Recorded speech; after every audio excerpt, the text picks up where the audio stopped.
Hey everybody, it's Chris with Old Liberty Sheds and Structures. Just wanted to make a quick video. We just got the shed for a customer here, and he does not like being able to see, being able to see up underneath the shed right here. So we're gonna do some underpinning for him. Just it's gonna be out of PVC. It's just gonna kind of close in the bottom of the shed so he can't see the runners or kind of see underneath it from his house or the driveway side. He's not really too concerned with that corner right there. He just doesn't want to really see the runners. So what we're going to do is underneath the shed. So the shed has a 2x6 rim joist sitting on 3.5 inch tall runners.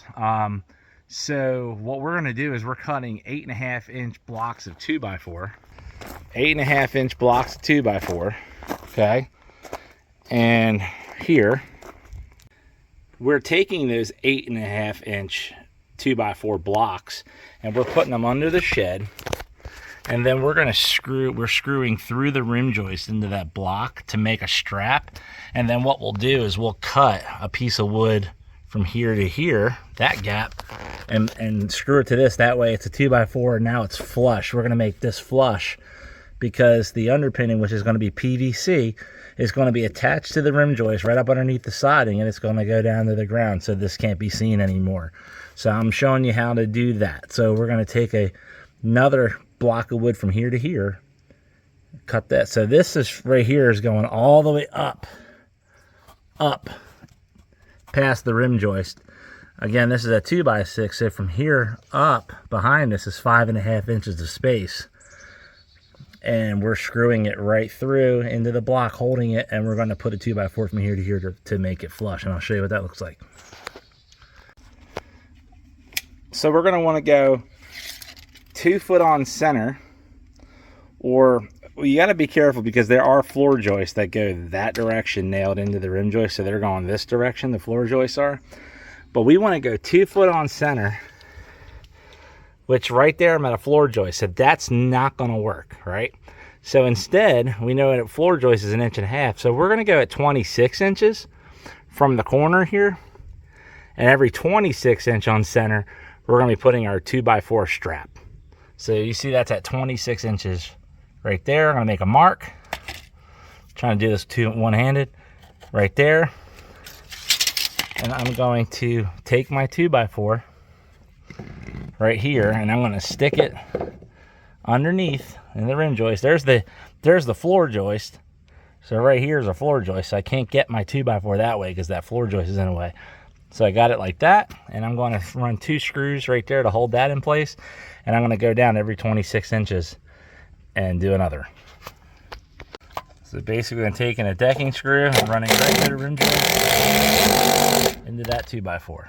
And I'm making a strap. I'm going to do it all the way down. All right, so I got all the blocking in. So those straps are behind the rim joist, and then I added a 2x4 spacer in front of each one of them in order to bring those straps, that's what I'm calling the boards that are hanging down, to bring them flush with the rim joist of the shed, which is this board right here. All right, and that'll give me something to nail my underpinning down to. All right, so got all the blocking in for this underpinning. So I measured from the ground, from the concrete to the bottom of the siding, which is 6 3/4. So we're going to cut it at 6 5/8. I came here to this one where this one's 12 foot on center because we only have 12 foot long boards. So we're going to have a break right here.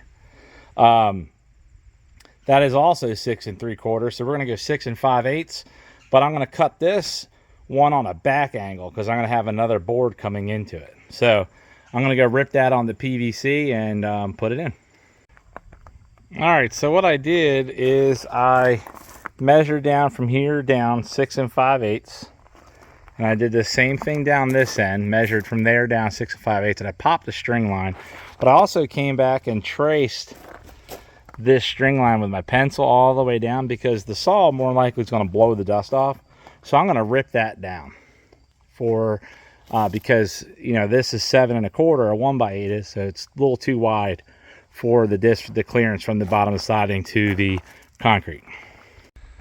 All right, so that's what the PVC underpinning looks like on the shed. and the step. We also did the ramps, and we put the magnets on these doors that are on other videos on our channel. If you look at the link below, there's a information on how to get these magnets. So anyway, that's it. Hope it worked out for you and you guys learned something.